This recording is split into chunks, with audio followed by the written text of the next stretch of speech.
New at 6, we're digging deeper into a fire at a Huntsville apartment complex that left several families homeless. State fire codes require apartments to have sprinklers in each unit if they're built after 2003.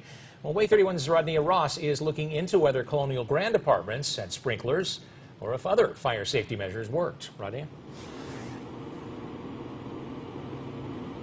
I talked to the assistant fire marshal who told me that he believes this building was built sometimes in the 80s, which means it's not required to have sprinklers. I talked to a couple of people that live here. They told me that the smoke detectors were working during the fire yesterday, but the fact that this isn't the first fire at the complex has them raising their eyebrows.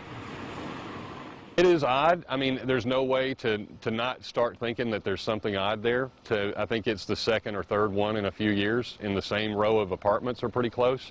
Bobby Holditch is referring to a fire at Colonial Grand Apartments last year on Black Friday. The building that burned in that fire is right next door to the one that burned down yesterday. Leading up to the fire, though, Holditch told me the apartment ownership stayed on top of safety measures. They just changed out the fire extinguishers this last week, and they just cleaned the chimneys on Monday. My chimney on Monday. We was good and up to date with our fire stuff. I reached out to the apartment complex to see if the buildings have sprinkler systems that would have helped during a fire. They told me they are not commenting at this time, but a captain with the Huntsville Fire Department told me there were no sprinklers.